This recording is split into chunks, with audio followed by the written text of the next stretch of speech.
What if I told you the story of human civilization, the one you learned in school, is wrong? For decades, we've been taught a simple, linear story. First, our ancestors learned to farm. This agricultural revolution let them abandon their nomadic ways and settle down. From these permanent villages, cities grew, societies got complex, and only then, after thousands of years of planting and harvesting, did they build temples and create art. It's a neat story. But it's a story that has been completely turned on its head. The discovery of a single site in southeastern Turkey hasn't just added a new chapter, it's forcing us to rethink the whole book. This isn't just a new discovery. This is evidence that the dawn of civilization itself was not what we thought. And the latest findings are providing a stunning new picture of just how wrong we were. For decades, we've been told that civilization began with a single seed, that our ancestors learned to farm, then settled down, and only then built complex societies. The discovery of Göbekli Tepe suggests this is wrong. What you're about to see is shocking evidence that points toward an advanced, organized society that existed around 12,000 years ago, thousands of years before we thought any of this was possible. This changes so much about what we know about the dawn of humanity. Let's rewind the clock, but not 12,000 years. Let's just go back to your old history class. The lesson was always clear. The Neolithic revolution was the great turning point. Around 10,000 years ago, somewhere in the Fertile Crescent, our hunter-gatherer ancestors made the huge leap to agriculture. They domesticated plants like wheat and animals like sheep and goats. This, we were told, was the single most important innovation in human history. Farming gave them a stable food source. They no longer had to roam the landscape, following herds and gathering plants. They could stay in one place, which led to permanent settlements. These settlements grew into villages, then towns, and finally into the first great cities.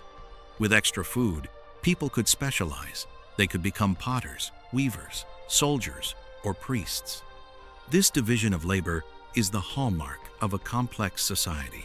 Out of this complexity came what we call civilization.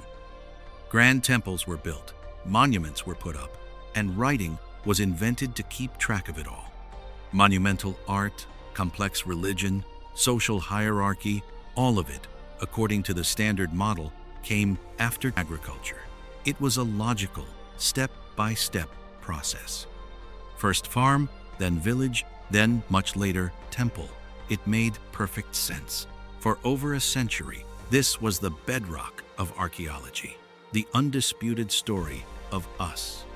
But on a remote hilltop in Turkey, a discovery was made that would expose a fatal flaw in this comfortable timeline, suggesting we had been reading the book of human history completely out of order.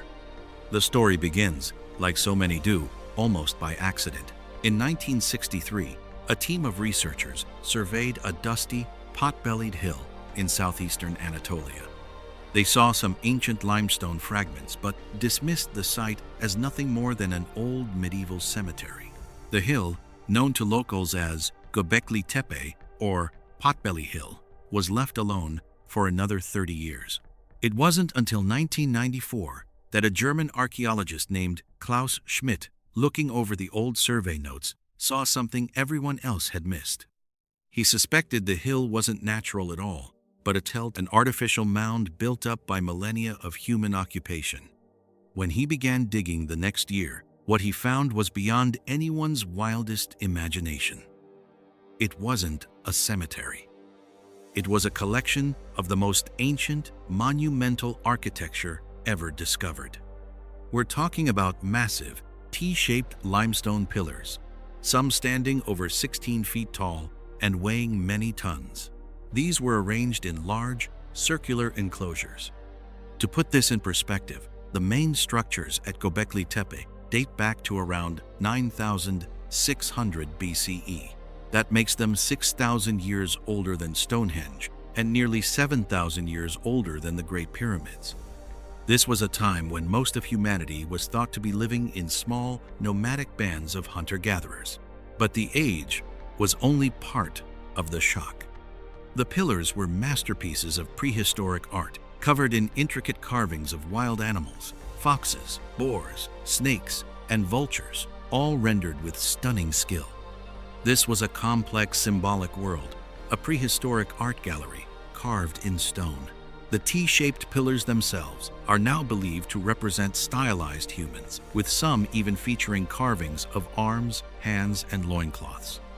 At first, the sheer scale of the site led Klaus Schmidt to a revolutionary conclusion. Göbekli Tepe was a sanctuary, a regional center for religious rites. In his view, bands of hunter-gatherers from all over would come together here, pooling their labor to build these incredible structures. This idea alone was groundbreaking. It suggested complex religion and social organization didn't come after farming, they might have come times before. But even this theory was about to be challenged.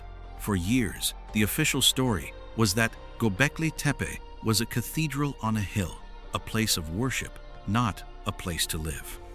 There was no clear evidence of permanent houses or the tools of daily life.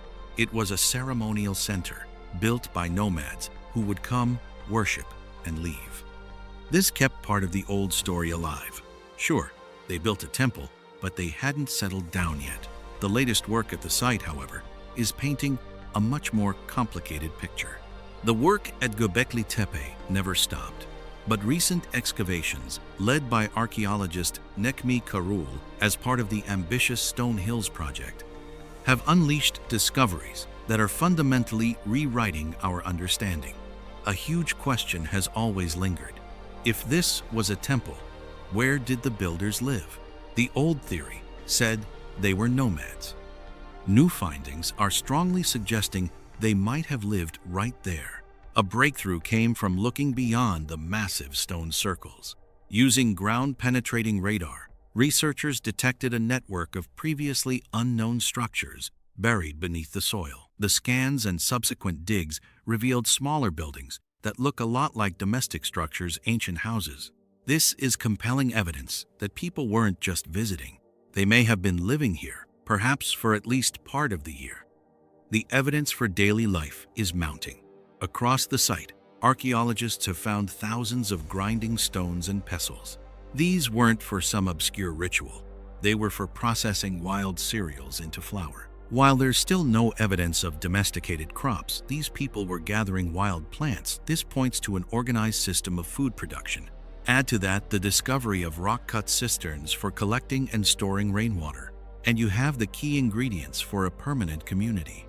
Houses, a water supply, and tools for food processing, these are not the hallmarks of a temporary camp. It looks more and more like we're looking at a 12,000-year-old settlement. And recent work has given us more than just buildings. It has given us faces. During the 2025 excavation season, a remarkable human statue with a clearly defined head and torso was found at Göbekli Tepe. It was found set into a wall, a landmark discovery for a site so dominated by animal art. This find is part of a larger trend. At the nearby sister site of Karahan Tepe, part of the same Stone Hills culture, the discoveries have been even more stunning. There, archaeologists found a breathtaking 2.3-meter-tall statue of a seated man, one of the most realistic examples of prehistoric art ever found. And for the first time at any of these sites, a T-shaped pillar was discovered with a human face carved into it. Professor Necmi Karul, head of the excavations, noted this could be the clearest evidence yet that the pillars themselves symbolize stylized humans. This explosion in human representation tells us something profound. Archaeologists now suggest that as these communities became more settled, their focus may have shifted from the world of wild animals to the world of people. They were carving their own likeness into the stone of their monuments, placing the human experience at the center of their world. And these monuments weren't just plain stone. A life-sized wild boar statue, discovered recently at Göbekli Tepe, was found to be covered in red, white, and black pigments, making it one of the world's oldest known painted statues. Traces of paint on the pillars themselves suggest these ancient enclosures may have once been vibrant, colorful spaces. We're witnessing a complete re-evaluation of our own origin story, and it's happening in real time. The evidence is pouring out of the ground, with each discovery adding another layer to this incredible new history. If your mind is blown by the idea of a complex 12,000-year-old society of hunter-gatherers, make sure to hit that subscribe button and ring the notification bell. We cover all the latest discoveries changing our past, and you won't want to miss what they dig up next. So, what does all this mean? The implications are staggering. The old model agriculture, then settlement, then complexity, is starting to crumble. Göbekli Tepe and its sister sites show that hunter-gatherers were capable of creating monumental architecture, forming large, long-term settlements, and fostering complex symbolic systems before the invention of farming. The traditional narrative saw hunter-gatherers as simple nomadic bands, incapable of large-scale projects. This view is now obsolete. The construction of Göbekli Tepe would have required a huge coordinated labor force. It implies a level of social organization, planning, and leadership that no one thought possible for a pre-agricultural society. Someone had to design the enclosures, quarry multi-ton pillars, move them to the site, and direct the carving. This points to a complex social structure, where a shared belief system may have been the glue that held society together, not a surplus of grain. This doesn't just tweak the timeline, it might flip the entire script of the Neolithic revolution. It now seems plausible that the intense social organization needed to build something like Göbekli Tepe was the catalyst for the invention of agriculture, not the other way around. Bringing hundreds of people together for huge construction projects would have created enormous pressure to feed them reliably. This may have spurred the experimentation with wild grasses that eventually led to farming. The temple, it seems, may have come before the farm. The Stone Hills project, which includes Göbekli Tepe and a dozen other related sites like Karahan Tepe, reveals this wasn't an isolated fluke. This was a vast, thriving cultural landscape spread over 200 kilometers. And while these sites shared common traits, they also had distinct local cultures. For example, Göbekli Tepe's art is dominated by animals, while at Karahan Tepe, human figures are much more prominent. We are seeing cultural evolution happening in stone.